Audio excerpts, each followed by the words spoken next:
You are now listening to the Insight Fantasy Sports Podcast.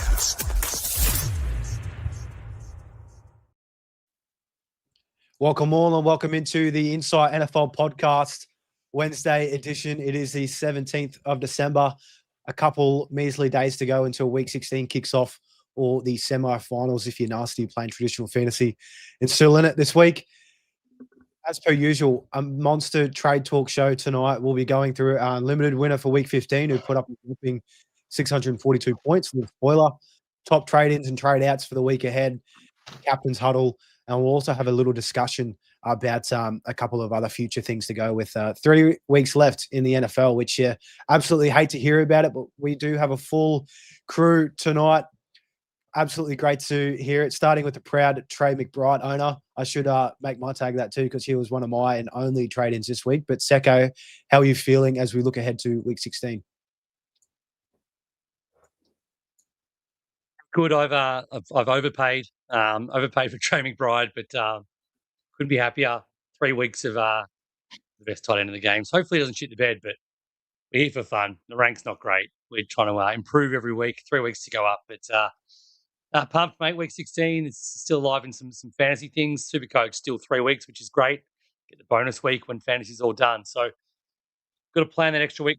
I haven't really looked at for most of my fantasy life, but yeah, it's exciting to see what happens all the way to the end. Yeah, and 3 weeks to go. It's pretty close in our unlimited league as it is. Those next 3 weeks are definitely going to be the difference.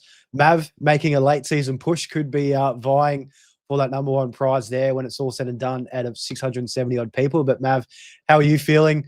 I know you've had another big week this week. Did you crack the 600 by any chance in Week 15? No, I hit 592. If Mahomes didn't have that ACL, probably. But yeah, Steam Train is rolling, boys. It is rolling. I've had a really good month. My season ranks now to 660, which is a really good start. Really good ending to sort of what I started on with. So yeah, really good, really, and it shows where you don't give up at the start of the year if you have a poor start. Like you pick a few wrong guys. There's a lot of correction trades that you can make, injuries and stuff like that. I've made a lot of horrible trades along the way. I really have. I've traded at Jamar Chase twice. I've traded out Buddy Puka Nakua once and brought him back in, and they're in my team currently. So it's just a long year. I mean, Brow was the same thing. So yeah, it is what it is. But if you stay on your toes, stay active, keep trading, you'll find your way back in the game, I reckon. So. And yeah, obviously picking your right captains obviously goes the right way as well. And your own defense, boys. I will trade for a defense next year. I promise you I'll do it again. So very important that you always stay on your toes. And yeah, there's always going to be a good outcome out there for you for staying on your toes. It's a great season to learn and reflect heading into next year as we do close out what a year that it has been. That's a key lesson. Try not to waste as many trades on kickers for me. I probably spent 2 more trades on a kicker than what I needed to, and defense as well. We touched on that's going to be a big focal point for us next year, but we'll be absolutely humming. We've still got a few weeks to go, so we will get through. If you do have any SuperCoach trade dilemma questions, make sure to throw them in the comments, and we'll be able to get to those live at the back end of the show. If you did miss Week 15's review and recovery, along with our waiver wire, even though waivers they've run tonight, hopefully you snagged a couple of guys there. That link is in the video description below. Unlimited winner for the week. A little quick update on how it all is tracking out of 675 teams who have entered. Green and golden. Matt is up the top with 8,005 total points. Next best is Smelling Salts, or Zach, with 7,920. So 85 points off there. He is a bit of a clear way away from the next best. So we'll wait and see with 3 more weeks to go how that claims. And just seeing where you guys are. Let's see if I can pull it up here in the spot. I'm sitting here at 28. Mav, Secko, do all of you know off the top of your head where you guys are sitting in the Unlimited League at the moment? I'm 94th. 94th, top 100. Not too bad. Which is pretty good. I don't know, but I'm behind. It's very good. You didn't start too great. None of us really did, but the JT owner and the 3 of us was the one who started the hottest. But Yep. Might have heard us, Mav. I'm behind you, but 200 odd, I think. So a lot of room, lot of room to still make up. And still It's 3 weeks also- to go. Anything can happen. I was also going to say, it also shows, like, I'm currently 661 is my rank, right? And I'm just inside the top 100 in the Insight Unlimited League. So it just shows how many good super coaches we have in our community, in our group, especially. So, yeah, to be top 100 and your top 600 or top 700, should I say? Overall, it goes to show. So, yeah, it's been a great year, fellas. It's been a great year. It's awesome to see that many people in the Insight League, as many active people that we have in our WhatsApp, that every game day, it's always popping off. Absolutely just drains the phone if you don't put it on silent. It's just beaming off the hook. Hopefully we can crack that 1,000 mark next year with our Unlimited League. I'm sure we'll have another great prize for the winner overall. Total points scored when it's all said and done at week 18. We'll get a custom mini helmet from our friends over at NFL Helmets Down Under. And this segment of the Unlimited winner is brought to you guys from NFL Helmets Down Under. They are dropping signed NFL jersey and mystery boxes. They actually went live last night, so make sure to go and check in there. If you want to take a little gamble, maybe hit on some of the bigger names, could be a great little Christmas gift to throw under the tree. Last little mystery box that you or your person you're buying for has absolutely no idea. Hopefully it's not a stinker, but they're all honestly really, really good there. So make sure to go check those guys out. Their link is in the description below. And also you can catch them on Instagram at NFL Helmets _down under. Here we go. Unlimited winner for week 15. Mahomes alone.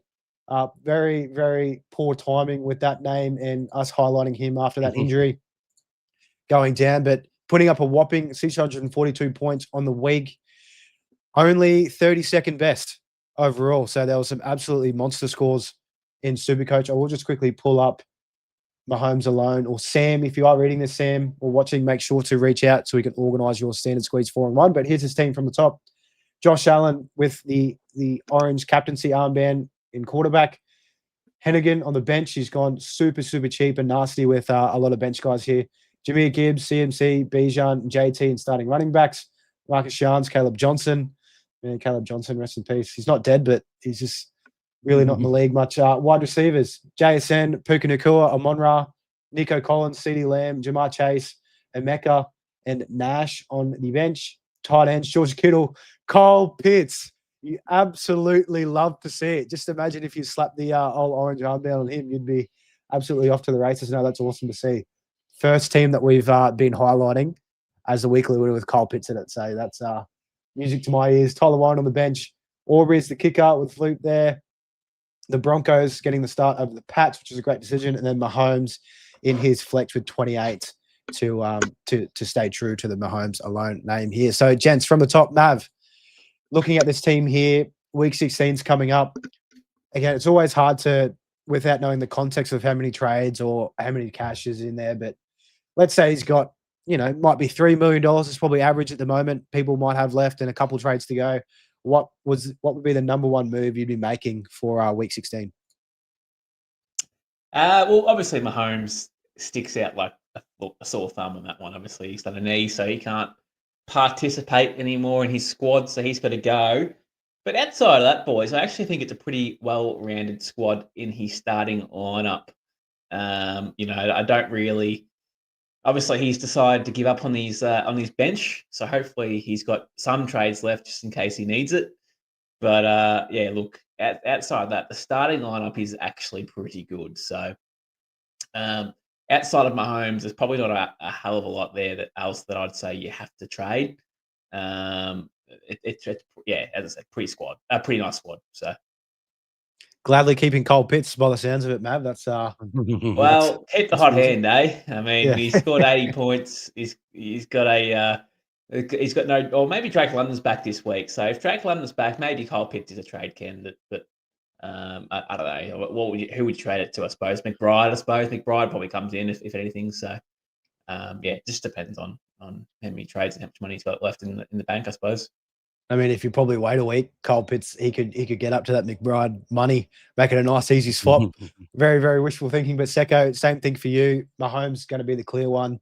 Is Cole Pitts probably the guy that you'd look to move out, or is there anything else that you'd try and poke holes in to this pretty stacked lineup. Yeah, it's pretty solid. Obviously, Sam's gone the absolute chuck your bench out route, which obviously works if you got trades. And yeah, seriously, team is completely stacked. Once Mahomes goes out, hopefully there's trades left. Pitts probably won't do it again, but it is sort of the 6 mil or whatever. No, 8 mil to go up to McBride. So I wouldn't mess around with anyone else. I'd probably just stick with Pitts if you haven't got the cash to go up or trade. So, but no, the running backs, super solid, and wide receivers, and then Josh Allen. So not a lot you can do. You haven't really got any cash gen either to lean on. So it's almost like Mahomes to whoever you can afford, and then probably leave the rest. No, you love to see it. Thanks heaps, Sam, for joining us. And make sure to get in touch so we can send you through your weekly prize. Absolutely love to see it. Moving on, trade in and trade out, lads. We've got a big portion to get through, starting out with trade outs. Quarterback position. It hurts to say, seeing one of the league faces go down, but Patrick Mahomes at $21.4 million. He's done for the year, of course, that ACL. He'll probably miss at least a month or so next year, you'd think, but he has to be a clear trade out at $21.4 million. There is plenty of other moves that you can be making that position. We'll have a lot of trade-in targets later on, but throwing to you, Secko, who would be another trade out? I know you're a Rams fan, so I had to throw Matt Stafford's name here, but are you worried with the Devontae injury? Is that going to limit his overall upside? Would you rather go a different way, or are you just going to hold on to Stafford for the final 3 weeks? It's a tough one. The matchups, I mean, Seattle this week's not ideal, but when they played him a few weeks ago, Stafford was fine. Then it's Atlanta and Arizona. So even without Devontae, there's plenty of upside. His price is great though. So if you've got a few extra trades, going Matt Stafford to one of our trade-ins later probably isn't the worst thing. It just takes away a bit of that touchdown reliability, putting it all sort of on Colby Parkinson and Puka, who can do it, but he hasn't really been utilised like that as much. So I think it's this stage of the year. It's how many trades you've got. You do want to keep a couple if you can, or at least one just for emergency. But if you've got a few, you may as well use them because there's 3 weeks to go. You might not have to do 3 trades in the last week. So he's definitely an option. Could even be a nice little downgrade potentially. I know that we've got a couple of cheaper quarterbacks that we'll bring up later on if you want to save a bit more cash that way, where you can maybe still get the overall points that Stafford will be putting up. Mav, for you, how do you feel about the quarterback trade-outs this week? Is there anyone else that you kind of want to throw your ring in the hat for? I know we spoke on Jaden Daniels last week, but that was before he was fully confirmed being ruled out. So is that really where you'd go, or is there a different direction for a quarterback trade-out this week? I think this time of the year, it's one of those times where you probably can't trade, a Matt Stafford unless you got luxury trades still in the bank. You probably don't do it, right? At this time of the year, you're probably saving him just in case another injury comes up, or it comes to any position that you've got on your squad, might I add. So I know I am. I've got 2 left now. I have to force to use one after trade Mahomes out. So I'm in that situation. So and I'll keep that last trade just because I need it for another injury that might pop up or something like that. So I don't think it'd be a wise decision to trade out a quarterback to try and get a better one. I mean, Matt Stafford's probably up there anyway, or a top 3, top 4 quarterback on the fantasy anyway. So I don't understand why you probably would. I know the matchups, and you might try and exploit the matchups where you can. At the back end of the year, you might get more points, and a lesser QB got better matchups. I understand that. So, but at the end of the day, there's probably no point unless you can actually afford to do it. So outside of that, boys, Mahomes is obviously the easy one, and Mahomes. I know there's a lot of people out there that have Mahomes. I'm one of them. There's 24% of you guys have Mahomes out there. It's more so looking at who you trade in for Mahomes for the last 2 weeks. I think is the most crucial part, which we'll get to a bit later on. For sure. Moving on to the running back position. What are we doing with JT, lads? I know neither of you two own JT. He's down 2.6 million, currently over at the $20 million mark. He's gone down a heap. He's still up 990K on the year, but he was nearly at that 30 mil point. But up against San Fran this week, do you see there's any real reason to move him out this week or try and bring in someone else for the final 3 games? Or at this point, you're just hanging on to that trade and rolling with JT, and Secko will go with you because I know you're a big JT fan.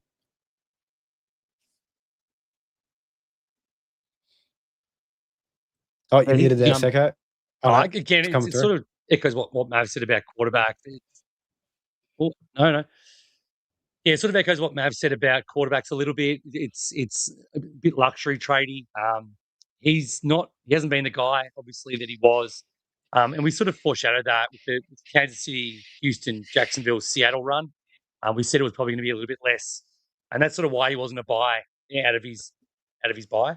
At that time, he was top dollar and we're like, it could get a lot worse before it gets better. But having said that, he looked a lot better again than he sort of had with Phillip Rivers, which sounds weird, but again, it was Seattle and they do lock down running backs quite well. San Fran, Jacksonville again, and then Houston again. It's not a great run either, but I just don't think you can trade. His value wasn't there either. It's just one of those things where with him, he's probably going to be, again, in the top 6 or 7 running backs anyway. So, and he can spike any week. Rivers with another week.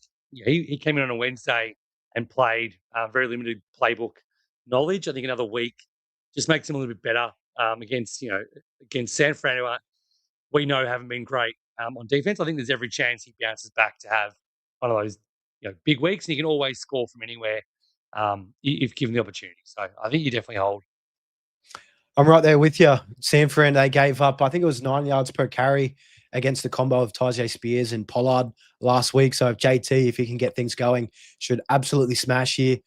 Mav, for you, running backs that you're looking to move out this week. I know there's a couple names that we've been banging on for the last few weeks, but ownership percentage is still super high. So how are you feeling about running backs for this one?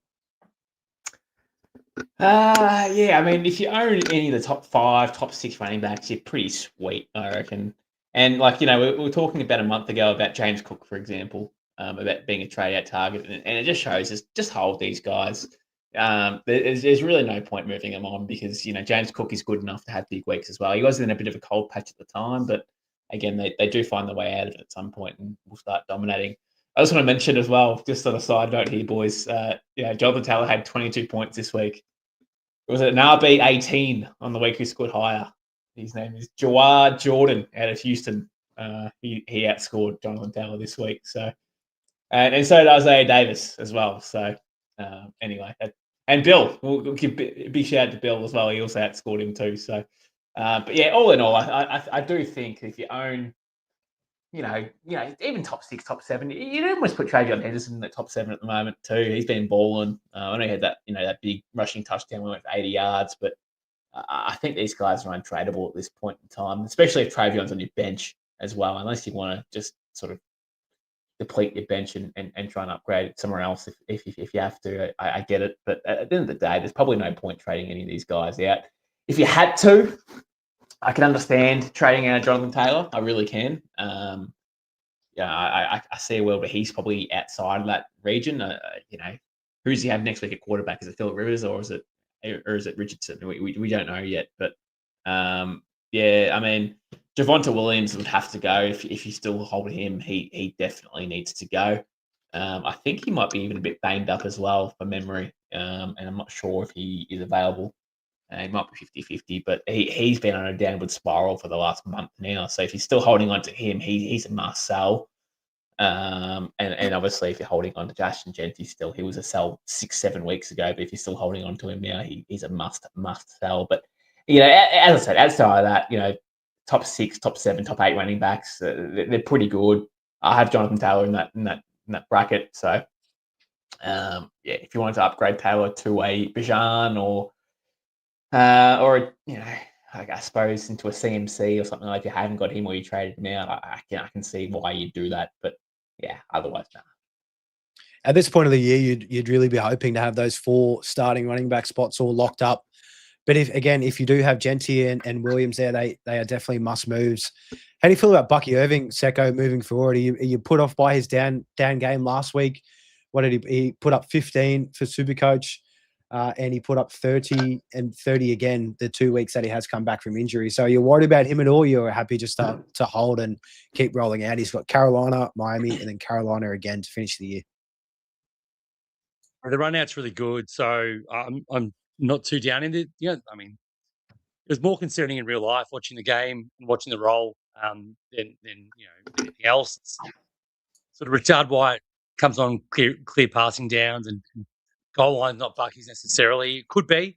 If it's at the sort of 6 or 7, it will be. But when it gets to the 1, they just put the bulldozer in, and then it's just sort of it all flows on Baker as well. He hasn't been the same since he had that shoulder. So it just it's the offense moving. It's a bit disappointing, but there's 3 weeks to go. His matchups, as you said, Carolina, Miami, Carolina. Bucks have to win. Like that, they've thrown 2 unlosable games. They're not the kind of team that misses the playoffs to the Panthers. That's just I expect them to win out. And they're going to start that this week. And I think Bucky's the biggest piece, along with Mike Evans, obviously. But Bucky and Baker and Mike Evans are the linchpins, and Bucky has to get going. And I can see him doing what he did last year, and at the start of the year, he's ripping off big runs because he's that good. Fully fit, last 3 to go. So if you've got him, he's currently in my RB5 slot. I'm happy with that. Any injury there, I'm happy with him coming in. So, I think he's going to be good. I'd love to see Bucky rip off a couple of big runs this week. That's for sure. In semi-finals, that would just be music to my big ears. Wide receivers, lads, a couple of easy ones. T. Higgins, he's at 16.6 million. With those back-to-back concussions, you really think there's no chance of him coming back this year, especially they've been eliminated from playoffs. That would just be very, very poor judgment for the Cincy Bengals if that's the case. Michael Pittman Jr., he's fallen under 10 million. He gave you 8 points with the first start of Phillip Rivers, so he can definitely go. He's at over 5% roster owned too, surprisingly. Roma Dunze at 10 mil. He was meant to come in for this game this week. During training and the warm-ups, he re-aggravated that foot injury, so he could honestly be done for the remainder of the regular season with that stress fracture in his foot. So one to watch out there. I know for me, he's just sitting as my wide receiver 8, so I think. I don't have any trades. He's just going to have to sit there. That's just the burnt spot at this point. But one that I do want to bring up, guys, because I think a lot of people will be questioning one this week, myself included. What do we do with Rashee Rice? Patty Mahomes is down. They've got Gardner Minshew. They're eliminated from the playoffs. Their schedule down the stretch isn't too bad. I know they've got the Titans this week. I will just quickly pull it up. Yeah, they've got the Titans, the Broncos. So next week's going to be pretty tough. Yeah, they scored 13 against them in week 11, but then the Raiders in week 18. So 2+ matchups remaining out of the 3, but he does have Gardner. Mav, what are you doing with Rashee Rice? He's come down to 17.2 million, lost nearly $1 million last week after putting up 17. Yeah, look, I'm keeping him. Again, I'm forced to keep him. That's probably my position I'm in. But at the same time, look, he does obviously lose some value. Obviously, when you lose Mahomes, you're gonna lose some value in your fantasy stocks. But it's not all doom and gloom, I don't think, for Rashee Rice. I mean, Gardner Minshew, he's not fantastic, but he's also not horrible either. I think he's actually one of the better backups in the league. And that's not saying much with the talent that goes around at the backups, but it's true. I think he's one of the better backups around the league. So, and Rashee Rice is good enough to get open at least, and all Gardner Minshew has to do is just hit him up. And again, against Tennessee, I mean, everyone tears them apart. So I don't see a world where it should hamper him too much. We should still see some decent scores out of him. And look, it's a shame because it won't be as high as what he would have had with Mahomes. Don't get me wrong, but look, it's not a Justin Jefferson situation. Let's put it that way. So I think it's not a. I think it's okay. I think it's okay. Yeah, well, nothing can be as bad as that Justin Jefferson situation. But Secko, for you, the same thing with Rashee Rice at this point of the year. I know in my head I've got 1 trade left. There's just no point. If I maybe had 3 trades left, I'd be probably making that flip to maybe Nico Collins or someone like that. But Gardner Minshew, he's got 3 games here. Go out, try and play for some money next year. He could just absolutely sling the ball all around the park. So how do you feel about Rice for the final 3 weeks? It's actually more my thought. Even if I had 3 trades, I don't think I'd trade him. I think Mav sort of said it well, and he's one of the better backups. He's proven that he's capable as is holding down a starting position for length of time. He's played a few seasons now where he's had that sort of prolonged exposure to the main job. He was only three years ago. He played all 17 games. Well, 13 started for Indy. He played 9 for Vegas last year as well, and so he's sort of he's not just some scrub who he's not a Cooper Rush type, if you will. Yeah, he can play. He can support guys. Cooper Rush plays for Baltimore now. That's right. Hey, Cowboys legend, mate. He's not all right. He's not Chase Daniel, who's the richest ever backup quarterback of all time. But I think the only person who can be viable is Rashee Rice. He is going to be scripted up, planned up a whole bunch of little targets that are easy for Minshew to hit. They've still got pride. They still want to play out. They still want to win. Minshew's got a contract to try and play for. Be it a backup again, or he might try. There's plenty of vacancies up for grabs. So I think Rice is actually a sneaky chance to get. It'd be a PPR scam type thing. He'll be the 9 to 12 catch kind of guy, only for 70 yards. But in these formats that can work. If he gets 1 touchdown, he's a top 10 wide receiver every week. So the matchups aren't bad. They've got Denver next week, but the other 2 matchups are really easy for him, for Minshew anyway, to try and exploit. Vegas week 18. That's just free money. So I think Rice is a strong hold for me, even to consider him to be a pickup in an absolute pinch, but probably that's a bit too far. We're all in that one together, but one I think we'll also be all in together on Justin Jefferson and Emeka Egbuka. I do have to bring those names up because they have not been performing. Justin Jefferson, thank you for definitely killing one of my starts of the week last week. That's a lesson learned. Can't trust absolutely amazing wide receivers when they have JJ Wetsock McCarthy as a quarterback. But JJ at under 7 mil now, 6.8 million, and Egbuka at 8.36. Are they just way too low to trade out at this point? Because really, if you're looking to move someone on, unless you have heaps of cash in the bank, you're really only doing it to downgrade. Maybe you have plenty of trades and you're looking to downgrade to make get bank 5 mil if you bring in a 3.6 mil bottom tier guy for Egbuka, for instance. But Mav, looks like you're in agreement there. You just can't really. I mean, I've got Justin Jefferson. There's no way I'm burning my last trade on moving him out. He'll just stay there until the very end, just to teach me a lesson. But how do you feel about these 2? Mate, I'm actually loving it, to be honest with you. I am loving it. It's only because I'm looking at 2026 and going, he's my starting player. Only reason why I'm loving it. He's still in my squad. I'm not starting him at the moment. Can't start him. He's on my bench. He stays my bench. You can't trade him. Same with Egbuka. They're untradeable at this point. So there's no point trading for a basement price, mate. You might as well keep them in for security. And look, it's not really security when they're scoring 5 or 6 points in a game, might I add. But still, it's nonetheless, you never know. They're good enough to turn it around at any point in time, especially JJ anyways. Look, I don't think it's all on JJ or McCarthy, might I add. I think there is a bit of a situation where Jefferson is it's half of it's on him as well. I mean, his route running hasn't been as fantastic as we know it. He's had a couple of drops along the way, so it's not all on McCarthy. It's a 2-way street when it comes to chemistry, unfortunately. But for next year, he's gonna be basement price, so we're gonna love that. But he's got a juicy matchup again this week in Jefferson. They got the Giants this week, so we thought last week was a smash play in the Cowboys. I mean, it's even better next week with the Giants. So you never know, boys. These guys, they don't hold these slumps forever. It does have to stop at some point when they're this talented. So is it going to be this week? I'm not sure, but hopefully it's week 1 of 2026 when these guys are very much a basement price and they're in my starting squad and we're making money off these guys in 2026. I think that's some good news for people that are already ruling out this year. They've probably uninstalled the app by now, but hey, there's brighter days to come. You'll have a nice little gift as we load our teams next August. Moving on to tight ends, Secko. This has probably been one thing that we've been banging on, especially last night. Brock Bowers, 14.5 million, 41 break even. He's down 100K.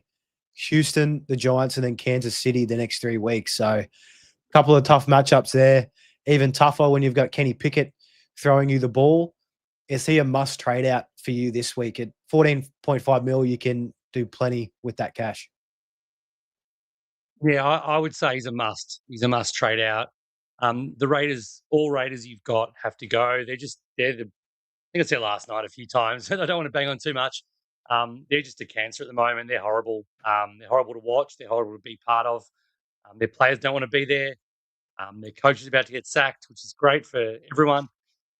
But yeah, just we all know Bowers is great. Another good thing is Bowers is going to start losing a lot of cash for next year as well.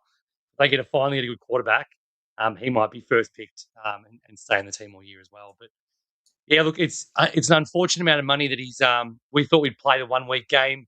He only had a break even of I think about 12. Thought he might make some cash. McBride had a break even of 40 something. Thought he might lose some cash. Went the other way. He beat it by 20, and Bowers didn't hit his break even of 12. And it's just, I'm using 2 of my last 3 trades to get rid of him. That's how much I want to get rid of him out of my team. So I understand if you need to hold trades or you don't want to use them, but I highly recommend if you've got more than one trade, find a way to get rid of Brock Bowers to Kittle or McBride. But yeah, hopefully you have 4.6 million in the bank and you can jump up to McBride. But even him to Kittle is just about 700K. So you can easily get that one done. Tyler Warren is a very clear trade out at tight end. He's still heavily owned, just under 48%. Put up 6 points with Phillip Rivers under deck. That was surprising. I thought he was going to be a little bit more involved in that one here, but a 36 break even, just under 9 million, and has San Fran this week, which is a bit friendlier, but then Jacksonville and the Houston Texans after that.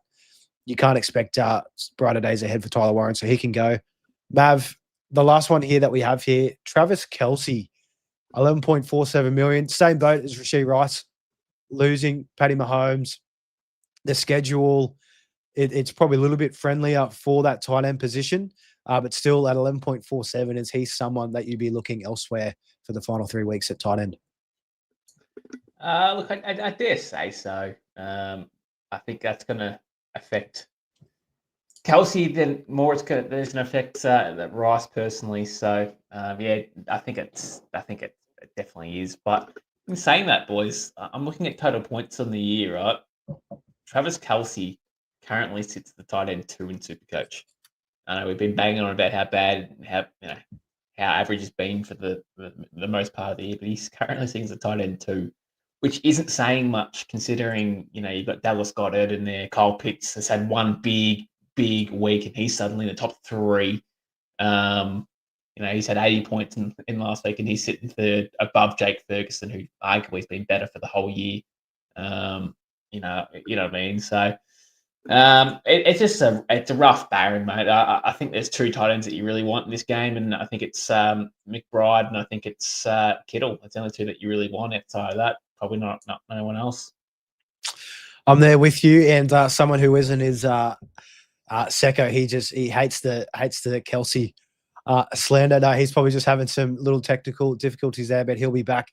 Moving on to kickers and defenses, Mav, we're done talking about tight ends. And even better, that's Kyle Pitts isn't a trade out this week. He can stick around for one more to go.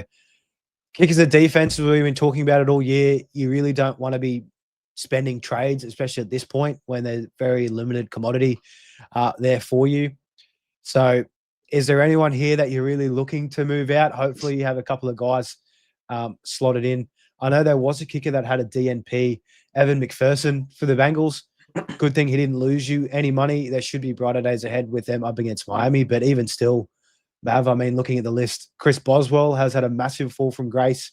He's down 5.3 million at 8 million. You can't really move him at this point. And besides that, is there anybody else that you'd really be looking to move out in terms of a kicker and even a defense for that matter too? We can loop these 2 in because they are not a hot thing to talk about.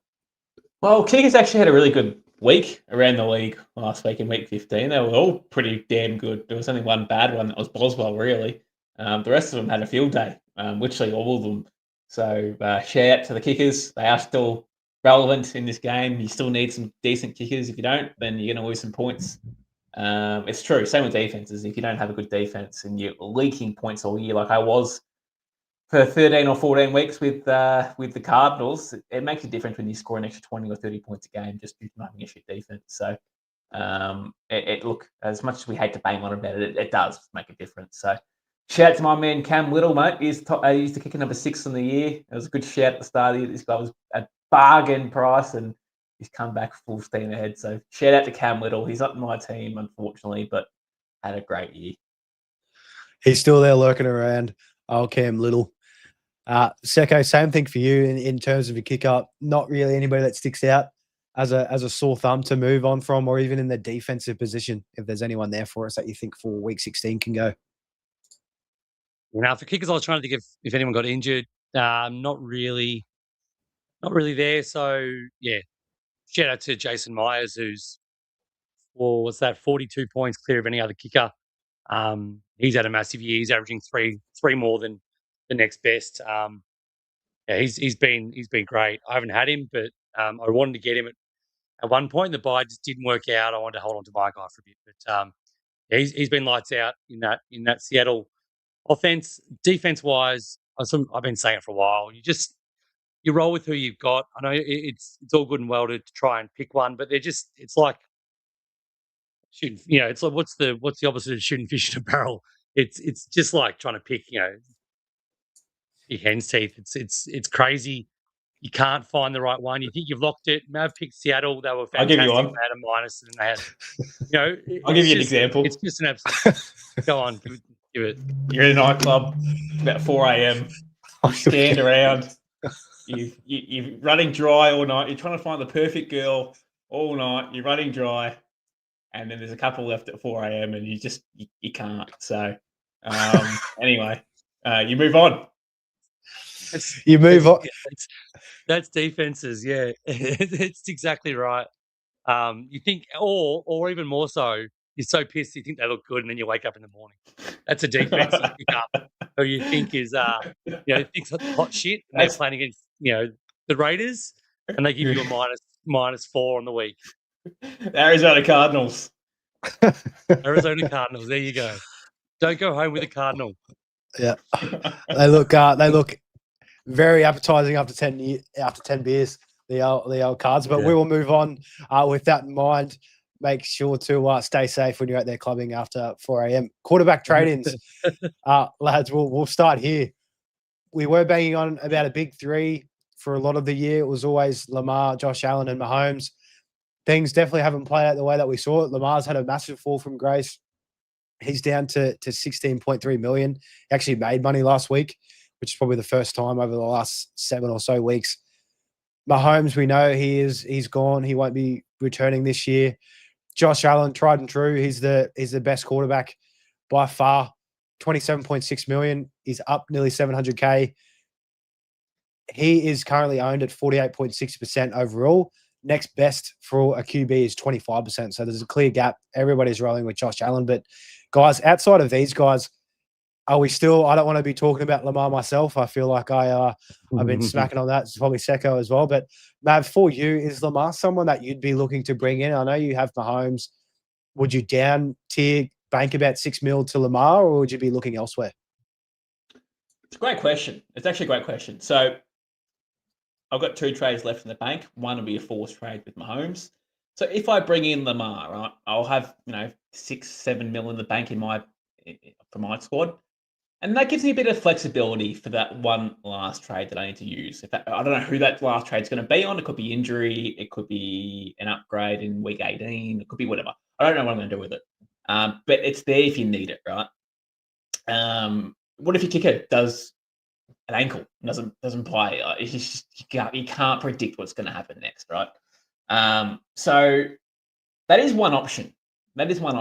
Or the other option is go out and get Drake May, who has been continually balling.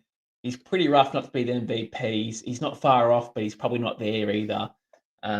He's still around though. He's still lurking. He has a couple of big weeks in weeks 16, 17, 18. He might be back on track for MVP, but he hasn't let off for the whole year. He just has not let off. They lost last week, as Secko was saying offline. They did lose last week, so that's a positive. That means he will play in week 18. The rest of the season schedule for the Pats is Baltimore, the Jets, and Miami Dolphins. So I'm looking at that schedule and going, that is goddamn juicy for a guy who is absolutely balling. And he rushing touchdowns. He does it all, doesn't he? So I'm looking at Drake May as a serious player I'm going to bring back into my squad. I traded him out 2 weeks ago for Mahomes, and now I'm just reverting back. Looking back at it, man, I probably shouldn't have done that trade and started McCarthy. That was the week to start McCarthy. But anyway, I've now had to use 2 trades to get back to Drake May, which is incredible. But I think Drake May, honestly, is probably the guy I'm going to roll with to get him back into my squad. Lamar's not far off. Lamar is a serious candidate as well, but his rest of season schedule, and he's going to have to keep playing through as well, but his rest of season schedule is the Pats into Green Bay, into Pittsburgh, so a little bit more difficult. I'm not really too afraid of that remaining schedule personally. Maybe Green Bay is not too bad, but they just lost Micah, so maybe not, but they're still pretty solid regardless. But if I'm picking between the two, I think Drake May will actually outscore Lamar for the remainder of the year.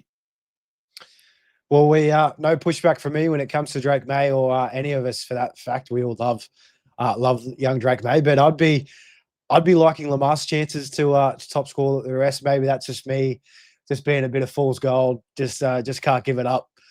Just can't let go. But Secko, with Drake May, after hearing that from Mav, someone who probably profiles very similarly, has been super consistent this year after missing a couple of games. He is a rookie. He is $1.5 million more. Would you pay that to move up to Jackson Dart potentially? He does have a 49 break even. Minnesota, the Raiders, and then Dallas. That schedule, hard to beat, I think, down the stretch out of any of the quarterbacks that are remaining. Would he be in consideration, or would you just take the discount and go with Drake May? Yeah, look, it really sucks that he's actually 22.69. Because he really does, having to go up from Mahomes to him is actually a bit of a tough pill to swallow. Because Mav's made a great point. I think the Lamar pick is objectively the best option because it gives you an extra $5 million for that last trade. Now that last trade could be you want as much money as you can. If you've got one left, you want to absolutely maximize. And I think Lamar and the money as opposed to Jackson Dart and losing $1 million is a no-brainer. Drake May is obviously a different thing, but look, Jackson Dart's the second best averaging quarterback in SuperCoach this year if you discard Jameis Winston's 2 games, which I think you can because they're 2 games only. So of players who have played 9 or more games, he is over 2 points ahead of Jacoby Brissett, who is also didn't think he'd be next on this list, and then obviously Stafford and Mahomes. Mahomes and Stafford are close there, and then Drake May comes after that and Dak. So he's done nothing wrong. He's been super consistent. This is all happening with nobody around him. This is all happening with concussion tests. This is all happening with him being forced to change his game style. So you can do a lot worse than Jackson Dart. Having said that, the price is probably a bit rich. I'd lean for Drake May in a vacuum. And obviously that includes Dak. He's even more expensive. He has a good run home as well. But of all the availables, I think Drake May, regardless whether you trade him out 2 weeks ago or not, it's objectively the best pick to make now. If you need Mahomes, you do need Mahomes out if you've got him. So Drake May is definitely probably my number 1 spot, and then maybe Lamar after that. But it'd be a money grab more than the points for me. Good thing to bring up with Dak Prescott. He is a part of our potential trade-ins. He's the most expensive on this list outside of Josh Allen, so you have to keep that into consideration. 61 break even, so if you probably wait a week and up against the Chargers, which have been a pretty tough matchup to opposing quarterbacks so far this year, could come down a little bit. So if you are looking at Dak, you could probably wait 1 more week, and then they have the Commanders and Giants to close it out, which is just absolute juice. Jacoby, we mentioned 21.4 million. If you want to go super potty, he's at 2.3%. Not a lot of people running Jacoby out there, but he's got Atlanta this week, Cincinnati next week, and then the Rams, and he throws the ball 45 times at least any given week. So here's a good option there. That's the thing. He does throw it 45 times. Doesn't care if he intercepts it a couple of times. he may throw for 4 touchdowns in those 2 interceptions that he has on his stat line. So, the rest of the season schedule is pretty good. They got the Rams in week 18. They might rest a few players, maybe, depending on how they're shaped up at the end of the year. So you're really looking at Atlanta and Cincinnati in the next 2 weeks with Jacoby, and I think that's quite nice. Good pod there. I've got another pod there for you. This guy's been on fire. Sorry, Mav. I'll jump in on Jacoby because his scores are actually amazing. He's had 42, 39, 48, 38, 48, 37, 41, 39, 42.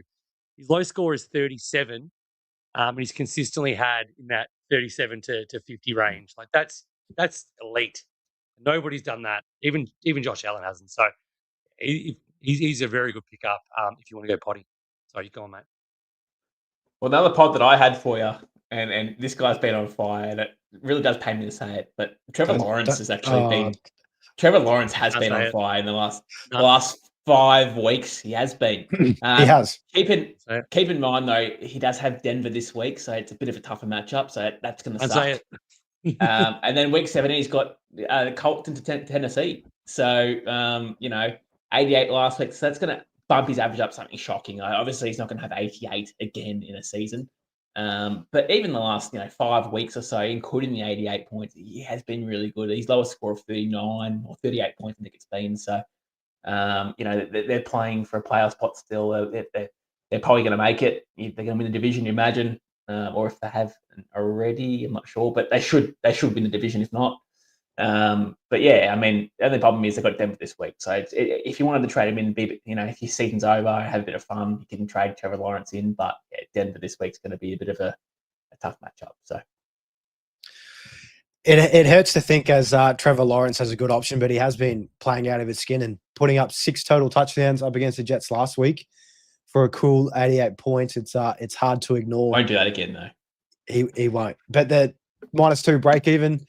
If you were kind of thinking, I'll wait till Denver, he's still going to cost a whole heap more. And I definitely wouldn't want to be spending any more than what he's currently worth on T-Law. Secko, any other little potty options that you've got for us in the quarterback position before we move on? No, again, it's sort of, if you want to get a little bit funky, you're down in the ranks, you want to have some fun with it. You lost Mahomes, you don't want to go for the cookie cutter. Jared Goff gets 2 indoors in a row. He's only 20.9. We've all seen how good Monra is. Jameson's been really good as well. You get 2 positive games, and they get Chicago, which is outdoors, but it's Chicago, and the Lions have to win every game pretty much from here to have any chance of going deep. So I think it's going to be some big performances from their offense along the way. And my final one's CJ Stroud. He's a money play. If you hate the Lamar idea, and you want to save $5 million for your last trade, it's a bit gross, but he's we all like Nico. He's been a lot better. Woody Marks is banged up. They've got Matt said it off the top. Jawad Jordan was the fill-in. I feel like there's going to be some matchups to throw. They've got the Raiders this week. He could just go ham on them. And then they've got the Chargers and the Colts. So pretty easy run. Again, if you want to save some money, hate Lamar. There's not many options that are going to in that 16, 17 mil mark. Stroud is an option, but not a strong one by any means. Plays indoor for the remainder of the year too. All games remaining indoors there. We know over in the States it can get very windy, very cold, and the quarterbacks do not perform well, especially Tua there. But yeah, it's a nice little option if you are looking to save some cash. Moving on to running back, and we'll blitz through the main guys that we have just been banging on for the last few weeks. CMC, he's down $1.5 million, just over 24 at the moment, 69 break even. You love that. Hey. Remaining schedule, I was waiting for it on cue. Remaining schedule, he's got the Colts, the Bears, and Seattle. All in all, the matchup doesn't really matter for CMC. He does it any way that he really likes it. It was surprising that he put up as low of a score as he did last week, but he should bounce back up against the Colts this week. Jameer Gibbs, $26.3 million. He's got a 59 break even, so 10 off there from being that magic number. Down 2.7 mil from last week. If you don't have him, you've got him at a discount. I don't have him in my lineup. I was thinking maybe I could make it work, but no cash in the bank and still at 26. Could come down a little bit up against Pittsburgh this week, but they are at home. He scored no touchdowns last week, and if history repeats itself, he'll get a hat trick and go absolutely ballistic against the Steelers. And then the Vikings in Chicago to finish it off. Devon Achane, the Miami Dolphins running back, rib injury aside, doesn't look to be dealing with anything, but he's at 21.8 million, 52 break even. His scores week in, week out are just super solid. Won't kill you any given week. The upside is massive. He's a great option there at cost. Bijan, 20.6 million. He's up back in the winner circle. Has Arizona, the Rams, and the Saints to close things out, so not a bad schedule. And James Cook, who has absolutely dominated the last few weeks, he's at 19 million, 22 break even, but he does have Cleveland, Philly, and then the Jets. So looking at these top 5 options that we've laid out here that are pretty much the clear guys for the remainder of the year. Mav, is there anyone that sticks out to you as absolute money for jam? Is just makes absolutely no sense, or is there any other names that you kind of think as a running back trade in for this week? No, that's pretty much summed up pretty well. Yeah, I mean, again, Josh Jacobs is always in that conversation too. He always gets left out of this conversation, but he continues to play well, and does most weeks. He had couple of bad weeks here and there, but for the most part, fairly consistent. Chicago, Baltimore, Minnesota to end the year. But outside of that, if you want to feel a bit pottish, and I was mentioning the Jacksonville Jaguars again before, but they're back in my conversation. They're back in my mouth. But Travis Etienne has been on a tear, as well as Trevor Lawrence as well. He's had one bad week in the last, since probably week 9, let's say, for argument's sake. He's been on fire. No Tootin anymore too, so I should see plenty of carries. There's no one taking the ball off him. Again, he does see Denver this week, but I still think he'll be okay. I see a lot of dump-offs, and still see a lot of work. So if you want to feel a bit pottish and you want to, you're sitting outside the top 2,000 and you want to have a bit of fun, and Travis Etienne's not a bad option there if you want to have a bit of fun. But outside that, it's really hard to go against the top 5, 6 options in the running back room. Don't mind Etienne at all. We did mention him last week before his massive 59 3-touchdown performance. Minus 11 break even. He's up 1.2 million. And yeah, that Tootin injury, he's done for the rest of the year, like you said. So I've got a couple of dynasty leagues where the trading's still on, and I'm in the playoffs. I'll be trying to get a cheap little deal done for Etienne at this point. Josh Jacobs, you love it, but do you feel like the Micah Parsons injury, the game scripts are gonna be probably less favorable for the run? Secko at all? Are you worried about that, or are you just still happy with Josh Jacobs for the remainder? Yeah, I don't think it changes too much. I mean, Jacobs has been okay. He sort of he's not in that same echelon as the other sort of 4 or 5 guys. He doesn't really have those massive heights. He had 43 last week, which is great against Denver. It's good, but he's been carrying something. He's still reliable. If you've got him, you're probably starting him. I don't think it's going to change a lot with their defense the way it is. Chicago, Baltimore, Minnesota, all pretty plus matchups for running backs, and if anything, it'll just stop them from having Emmanuel Wilson breaking in as much as he does, because they might be closer games or more on the line and want to have the better running back. But that's sort of my hope anyway for Jacobs. Any other names, guys, if we're feeling a little bit potty, perhaps, or again at this point, like the cheaper guys, we've got Bill Krosky-Merritt here. If Rodriguez doesn't play this week, he was ruled out and he performed, but if he does play, you can't really start him. But I guess at this point, if you are looking to downgrade, you're really hoping to not start these players whatsoever. So you could probably just find a nice little loop option, bottom of the barrel, find the guys that are playing in the later games of the slate each week. Make sure to check those schedules, and you can probably do it that way. And I mean, $2 million cheaper than Bill Krosky. That's $2 more million that you can use on any other trades that you might have coming up.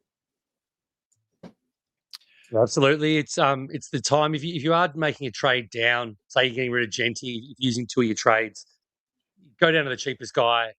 Mav said it before. I think I've said it. Mel said it. Getting the most cash you can. You never know what trade you're gonna have to make in the future. So yeah, you just do that. I've peeked behind the curtain here. I've brought in Amir Abdullah. Didn't want to go for a loop. My loop guy's playing late enough. I've got VC options. Mir Abdullah, he's a running back for the Indianapolis Colts. Why not? He's Might 3.6 get some mil. snaps. He gets catches as well. So in an absolute emergency, he might be more playable than Bill Krosky Merritt with Rodriguez back. Who knows? But yeah, just go the cheapest player you can. That's all you have to do. You're not hoping to play your RB6 at this stage of the year anyway. Wide receivers, moving on to those guys, again, very similar to running backs as well, guys that we've been banging the table on for. I think out of this list that I'll read out shortly, Rashid Rice probably drops out as a must-have for that final six. If you have him, sure, keep him in. But if you're still looking to use that trade up, you could probably look elsewhere. But to go along with Rashid Rice, Jamar Chase is at 15.4 million, down 210K, has Miami, Arizona, Cleveland to close it out. JSN down 1.6 million at just over 20 million. Rams, Carolina, and San Fran on a bad schedule. Monra, he's up nearly 3 million after going ballistic last week. Pittsburgh, Minnesota, Chicago. He usually plays pretty well in those divisional games too, so it's a nice little schedule down the stretch. Puka, if you don't have him, he would be the number one, I think, of course, to be bringing in, especially with that Devontae injury. Should open up some more opportunities for him in the red zone, you'd hope. He's at 19.1 million and up nearly 1.5. Seahawks, Falcons, and Cardinals, he's just full of birds for the run home. And then CD Lamb, he's at just under 17 million. 32 break even. He's got the Chargers this week, Washington, and the Giants. So all in all pretty good schedules. Like I said, Rashid Rice was usually in this list the last couple of weeks with that Mahomes injury. Definitely knocks him down a peg. Mav, for you, these wide receivers, is there anyone here that you're looking to move from these top five that I've rattled off, or are they pretty locked in? And then if you are looking to bring in someone outside, perhaps for Rashid Rice, if you have luxury trades, or if you've been waiting to bring someone in, who sticks out to you for a good option moving forward? Well, top four, JSN, Puka, Amra, Jamar, I think they're locked in as top four players in that position. And then really outside of that, I think it is wide open. There is multiple players that you can have in that situation after that. CD Lamb, very up and down for the most part, to be honest with you. George Pickens is also in the house too, but, he's not having those big monster scores we know CD Lamb can have. His biggest score in the year is actually 41 points. And again, that's not the CD Lamb that we know, and that's due to having more competition in the house. But he's probably still in the top five. He's still consistent enough to be in that top five, I think, personally. And then after that, it really is wide open for your sixth. AJ Brown's been balling the last month or so. You can always chuck him in there if you wanted to. I can't trust him, so I'm not going to do it. Michael Wilson scored a touchdown on bloody Houston Texans, and I don't know how many people have done that this year, but not many. He would have to be in consideration to be in the best six players for the remainder of the year. Atlanta, Cincinnati, and the Rams. I mean, that's a great matchup for a guy who's just seeing 10 plus targets a game and doesn't really matter. They're playing in meaningless games at the moment. So it's crazy to say that Michael Wilson might be in the top six, but he probably is. And then you've got guys like Drake London, who may be back this week, but again, you wouldn't be trading him in for $21 million.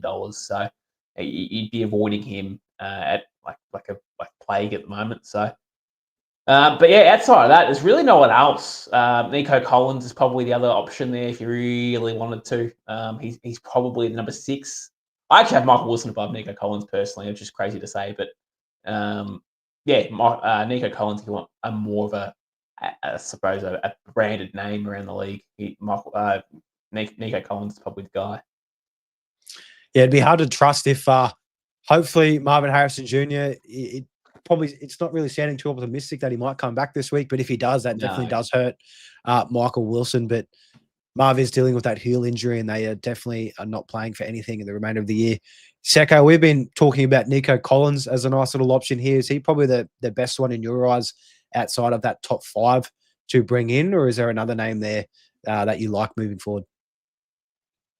Well, he's probably top of the tree for me. If I was moving Rice, it would be to him. I loved him all year. He's had some up and down moments earlier. Stroud was pretty ordinary early.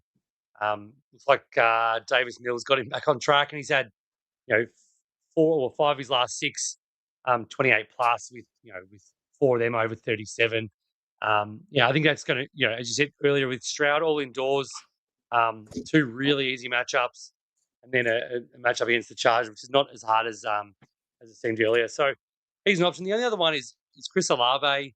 Any sort of PPR setup, he's been really good. He's on track for almost 10 targets a game throughout the season, and he's keeping it up. He's doing a touchdown every other game. Shuck's been a lot better the last month. Yeah, he's probably a pod. He's only 13.3 mil.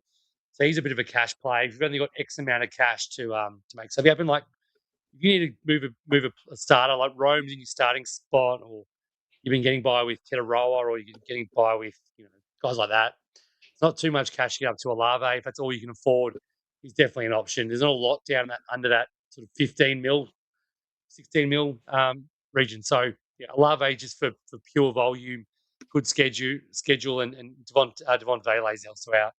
Looks like so. Yeah, it could all go his way in pretty good matchups down the line. Love Olave there. The Jets, Tennessee, and Atlanta to close out the year, and especially if Vele does miss time. He was seen carrying one of his arms in a sling. You hate that, and they really don't have anybody else there besides Juwan Johnson and Chris Olave there. Tight ends, throwing to you, Mav. Cole Pitts, is he your number one trade-in target? No, I'm just kidding. You can't trust Cole Pitts as much as it hurts me to say. He will never do that again in his life. But that might that 1 week performance might have just made him a bit of cash after this year. But Mav, at this point, Trey McBride, I know you've got him. We spoke about that Brock Bowers to Trey McBride move. If you do have that four odd million kind of laying around. George Kittle, of course, 15.28 million. He's another good one. He's probably him and McBride are the standalone top 2. But how do you feel about Darren Waller? If you don't have the money in the bank, say you have Brock Bowers, you have a couple of trades and you want to flip one of your running backs to bring in Jahmyr Gibbs or, do something with your wide receivers, would you consider tiering down from Brock Bowers to Darren Waller? Darren Waller's at 8.26 million, so you'll save about 6 mil. He's got Cincinnati this week, who are historically or who are on pace to be the worst defense for or up against tight ends historically ever in the NFL. Tampa Bay, the tight ends definitely can score well on. We saw what Cole Pitts did to those guys last week. And the Patriots, who have also been susceptible to that tight end position. So super friendly run home, but might take some stones to throw in Waller there over Bowers. So how do you feel about that one for the final 3? The only thing I can really say about that is just be very careful because Mike McDaniel is on the hunt for Tua Tagovailoa's head at the moment. He wants that head on a swivel. So if he decides he's going to bench Tua, then I don't think Darren Waller is any way, shape, or form fantasy relevant with Zach Wilson. I think would be the backup would come in. I think he's the backup at the moment, if I'm not mistaken. Yeah, they've got Quinn Ewers as well, but yeah. Oof. So they might even play Quinn Ewers. I don't know. It depends what he's trying to think. But you'd imagine Zach Wilson will probably come in. And I'll be honest with you, I have no interest in Darren Waller if Zach Wilson comes in. There's no, he can't say they've got a connection. It's not an upgrade. It's just no good. So unfortunately, I wouldn't be looking to trade in Darren Waller until I find out what they're doing at quarterback before I do that. If Tua's playing though, I do like it. I do like it. But the problem is if Tua loses to the Bengals next week and it's ugly again, then they will 100% make a change at week 17. The season's over. They've cracked the shits with Tua, obviously, and I think that'll be it for Tua. Yeah, no, it's a great call and some great insight with especially this back end of the year. We do normally see some quarterback changes with some teams who might be safe. They want to rest some starters at that back end, or if they are looking to make a change in the future. Secko, I will throw to you in tight ends before we move on to kickers and defenses. You're now a proud Trey McBride owner. Is there any other moves you'd be looking to make in this tight end position as trade-ins for week 16? I hadn't thought of the Waller idea. This is a bit silly. I put that little tagline there, but there's even a chance I go Bowers to Waller. I'm not as worried about Tua losing his job. Mike McDaniel also has to keep his job. I don't think benching him for Zach Wilson is the what the front office wants to sort of his stamp of approval on his job for next year. So I think he has to look after himself as well. And I don't think Zach Wilson's the chance. There's Cincinnati, Tampa. Tampa just let Kyle Pitts look like a superstar. And New England have been probably the worst for the majority of the year against tight ends. And then we all know Cincinnati, who are the actual worst. Don't forget, it's also sunny the next 2 weeks for them. So, yeah, Tua's a different beast when he's down in South Beach and the sun's shining on the defense's eyes when they're watching the game. So, yeah, it's definitely an option. I'll probably stick with Trey McBride because I want to, but geez, that $11 million could come in handy. At a later date. If you haven't got the cash, you got McBride. Waller's probably the best option outside of Kittle. And for McBride, his rest of season schedule: Atlanta, Cincinnati, and the Rams. So very friendly matchups for him down the stretch. Well worth the investment if you can make it work. Kickers and defenses, gents, will roll through these together and fairly quickly. I'm not even going to bother with kickers, but defenses, a nice little sneaky move that you can look to bring in. The Jags, they have been turning over teams for fun. They are up $5.2 million on the year. Their remaining schedule, they've got Denver this week. Again, I'm not too scared of Bo Nix. I know he's looked okay, but the volatility of him, he could just sink into the floor any given week, and the Jags could turn him over. This one, they do have Phillip Rivers potentially up against the Colts in week 17, and then Cam Ward week 18. So I absolutely love those matchups coming down if you can't afford any of the top guys.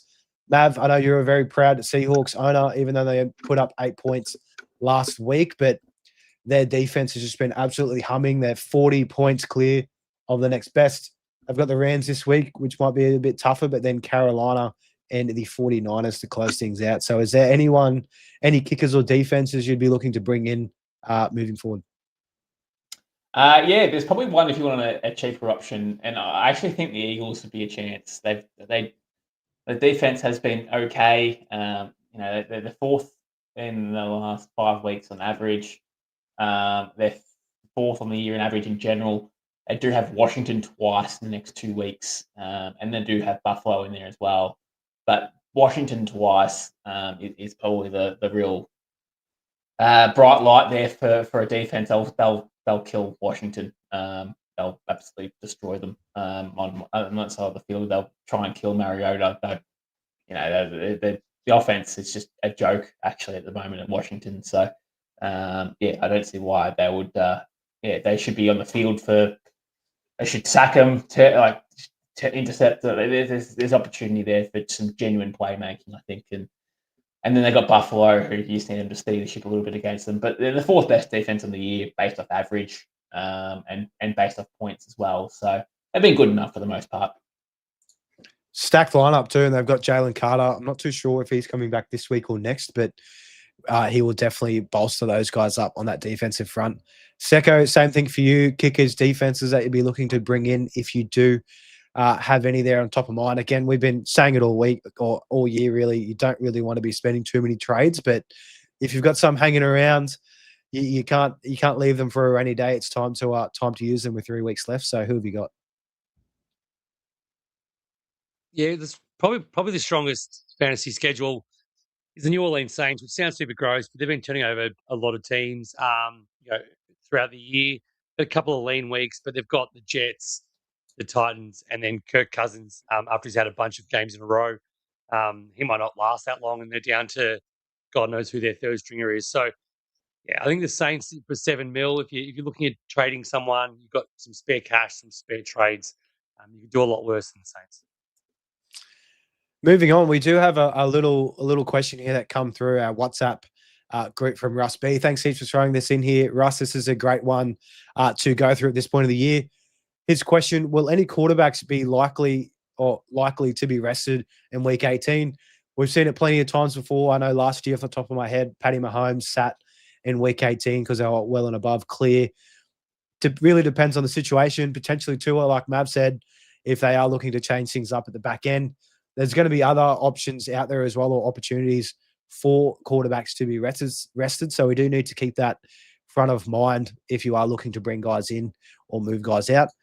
Secko, how do you find this situation to be down the stretch? Do you have a couple of guys that you think may get sat potentially at the back end of the year? Yeah, probably the most likely. If you look at the schedule, obviously Bo Nix is one that I would not be obviously trading in for a number of reasons, but um, yeah, just they're the most likely. If they win, they've got the Jags. It's very winnable. Their schedule ahead is actually quite winnable. If they win this week, and the Pats lose, I think they wrap up the number one seed already. But if they win the next two, they'll definitely wrap it up. So every chance Nix is sat down. Wouldn't Sean Payton be the kind of guy who would do that? Um, without being too harsh, it's not a bad thing to do, but he would definitely be in that boat. The only other one is, obviously you look at the NFC, it's very tight with those three best teams all from the same division. Makes it challenging. So they'll all be battling to the death. Probably the two next best teams are from the same division. Um, so they'll be battling to the death. And then the only other team left is Philly, who are 2.5 games clear. If they win this week and the Cowboys don't, they've locked in. They may rest Hurts as well. So probably why Hurts is off my board as a trade-in, because I really think there's a good chance they'll lock up by week 18, and Sirianni definitely be a kind of guy to bench everyone without a doubt. So they're probably the two that come to mind straight away. I think you boys are looking at it the wrong way. I'm looking at it the other way. I'm looking at it going, well, shit. The Giants are sitting at 2-12. They've lost 8 in a row. It's week 16. What's Jackson Dart going to be playing for the remainder of the year? Like, where's the upside in playing him for the last week, 2 weeks? You know what I mean? They might just shut him down as well. Are they? But they're not winning games with him. So correct. That's what I mean. So you might as well keep him. Like, what happens if he does an ACL, or we're looking at like a long-term injury here, or we're trying to protect this guy for the remainder, or for next year anyway. So I think it'd be incompetent for the head coach or the franchise to be playing Jackson Dart late in the year, especially being in week 18. Yeah, sure, you can play playing for week 16, 17, but week 18 especially, I personally think there's no upside in playing Dart on the last week. Yeah, it's probably the only thing that I could probably see is he's a rookie trying to get as many games under his belt as possible, even if it is a lost season, but carrying on that into the new year. I was thinking potentially as a guy that might sit, and Secko, you're closer to this, but if the Rams do beat the Seahawks this week, they'll clinch that tiebreaker against those guys. They'll be a win clear in the AFC, or in the NFC rather. I think they've got the Cardinals in week 18, Falcons next week. So if they win these next two, I mean, they could well and truly be in the clear when it's all said and done by week 18. So do you have any woes about Stafford potentially being sat? We know he's late 30-year-old quarterback dealing with some back issues at the start of the year. I'm sure he'd love some rest. Yeah, he probably would. I just don't think it's going to be as easy as that. I hope it is. I hope they have the luxury of seeing that guy. It's going to be number one seed up for grabs right to the. I'd be very shocked if they've got the number one seed locked up before week 18, just with how tight it is across the NFC. Because they're on 11-3, Seattle's 11-3, San Francisco's 10-4. They've got a very easy run home as well, so they're probably going to end up being 13-4. Chicago probably won't, but they're on their game back as well. So the Rams probably win next two. If they do win the next two, potentially, I still think it's going to be live right to the end. I reckon they'll drop this week to Seattle just quietly. And then in that case, there's no chance of sitting down anyone in the NFC West. We'll see how that game plays out. This is the first game of the week too, I think. So that's going to be a banger. Yeah. To kick things off for us. Friday lunch. Captains Huddle, gents, we've got our captaincy options that closes out our trade talk for week 16. Looking to hit on a couple of captains. I know last week I fumbled hard. Jamar Chase in the VC let me down, and I had to roll with CMC with that orange armband, and he was very disappointing up against Tennessee, in which I thought was a smash matchup. Top vice captain options that we have. We're looking for guys in the earlier games.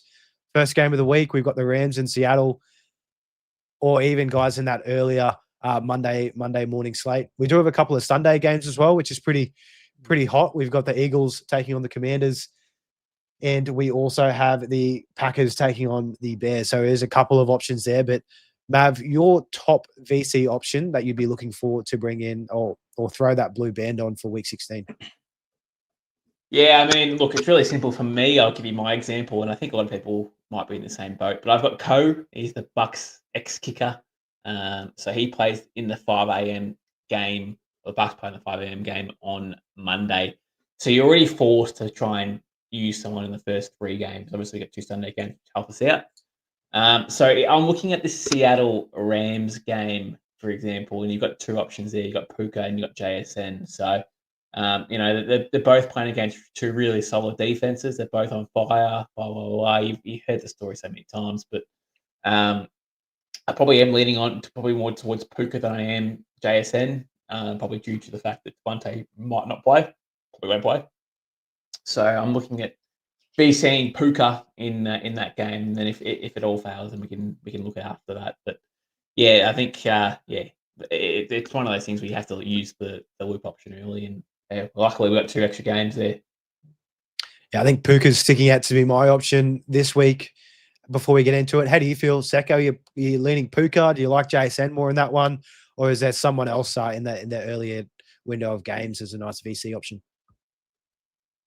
In the early game, I prefer JSN to Puka, just purely because the entire offense has to go onto or defense has to go onto Puka, and it's very, very obvious what the Rams will do. They're not going to throw the ball 10 times to Atwell with much success. And Colby Parkinson, as great as he's been for touchdowns, is not really a number 2 option. And you look at that depth chart, there's nothing. So that's why I'm so bullish on the Seahawks this week at home as well. I think JSN's, and they're going to be good enough. The Rams should be good enough to make them not have to put the Q in the rack in the second quarter, which they've been doing every single week, which is killing JSN. I think they're going to be actually able to push him a bit. I think JSN's going to have one of those against Puka on the other side. It's going to really spur him on to be an exclamation mark on the season. So I'd go him. I'm lucky enough. I have the Ravens kicker, so they're playing Sunday night football. I have full gambit though, so I'll have a good look. I probably won't go the Thursday night. I do it almost every single week, and I rarely have a good VC out of it. So I think I might sit back and get one of the later options personally that we'll talk about. How do you feel about those later options, Secko? I know looking at it, it was a few hard ones to try and decipher this week. Josh Allen, of course, you can pencil him in week out, but he does have the Browns, and I believe it is in Cleveland as well, which is going to make things a bit tougher. It's going to be very snowy, but Josh Allen, he can do anything he pleases. Hurts up against the Commanders in Washington. That's on a Sunday game, so that does make it a little bit friendlier if you do have Hurts. Saquon Barkley, perhaps. Even Jamar Chase up against Miami, that's another good option coming off a down game for the Bengals as a whole. He performed okay, not as well in SuperCoach that we would have hoped for, but that Miami matchup in Miami is going to be pretty friendly for those guys. So is there anyone else out of those top 3 that you'd be leaning towards as a VC for week 16? No, I think most people like to go quarterback for their VCC, and that's fine. I think VC's a slot. You can just go swing for the fences. Yes, Trevor Lawrence had 88, but no one has him. Kyle Pitts had 80. We've seen week after week a Gibbs or a Bijan or JSN, Puka, whoever, having the 60s and beat the quarterbacks that are owned. So I think VC you can go big. Jamar's a great shout. It all depends on Burrow a little bit there, which makes it hard. It seems like he's sort of down in the dumps a bit, but part of me sort of expects to see Jake Browning pop out this Sunday, which would suck for everyone. But I think he's a great play, and if you're fortunate enough to have a later option, some of the C options are actually quite strong. C options, moving on there. If you are going to roll with that orange armband of a player, couple of nice little sneaky ones here. I'll throw to you, Mav. Who really sticks out for you if your VC fails? Who are you going to be relying on this week to bring home the goods? Yeah, boys, there's one option that is just amazing and sticks out like a sore thumb. It is Bijan against the Cardinals for me. I think there's a real opportunity where he goes massive in this game. The only thing is, and I'm a pattern sort of guy. I'm weird like that. Call me whatever you want. I've been told worse. But he literally every second week has a good week, right? Every second week. It's very rare that he has consistent good weeks. Well, this is based off this year alone. It's very rare that he has consistent weeks back to back. Now you look at it, he's had a 52 and a 65 back to back. That's week 4 to week 6. So that actually had a bye in week 5. So that definitely goes to my narrative as well. But yeah, every second week it seems like Bijan has a really solid week. So I think he's the top option for me. Don't mind Bijan up a very, very shaky Cardinals defense. Heaps of other options. I mean, in terms of captaincy, it is going to be hard to try and pick out some names. Amon-Ra and Jahmyr Gibbs in that same game up against the Pittsburgh Steelers. We know Gibbs, what he does when he has a poor week, he goes absolutely ballistic the next week. Amon-Ra, it's a very friendly matchup too against those Steelers corners there. So a couple of options. Another couple of options in the Indy in the 49ers game. I mean, CMC, if you want to roll the dice again with him after him putting up 29, it's a brave call, but he could be a good option there. Even JT up against San Fran, we saw what the Titans running back pair did against those guys.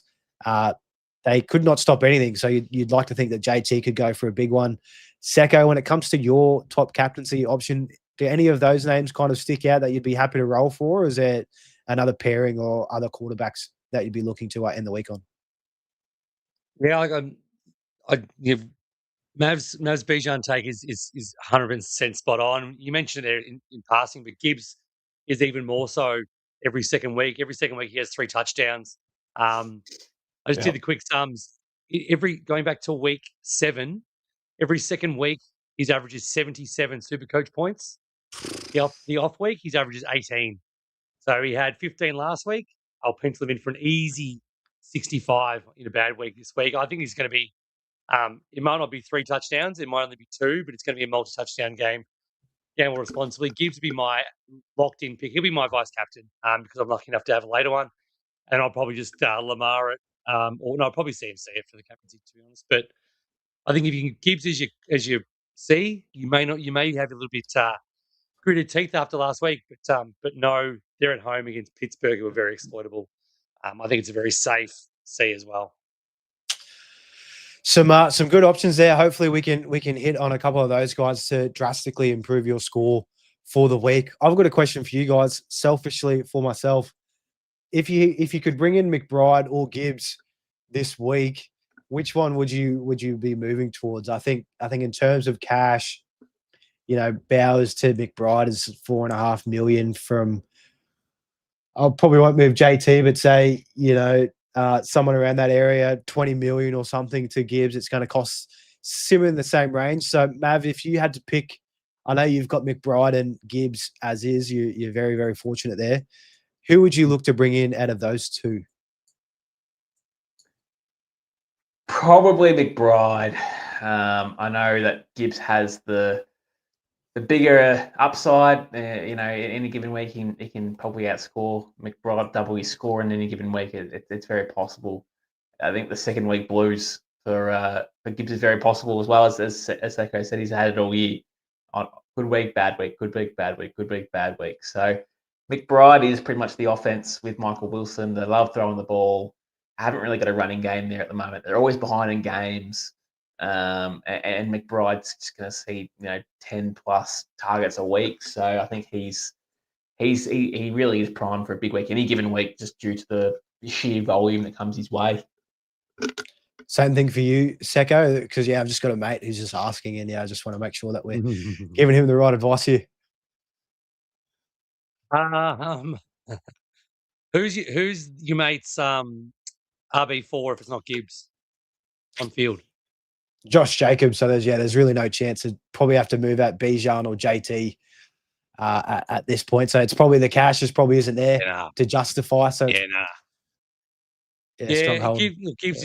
Gibbs is great. I think it's McBride. The points McBride over Bowers in his current state of Raiders putridness is far outweighs what Gibbs may do over a Jacobs. So I think tell your mate that McBride's the play.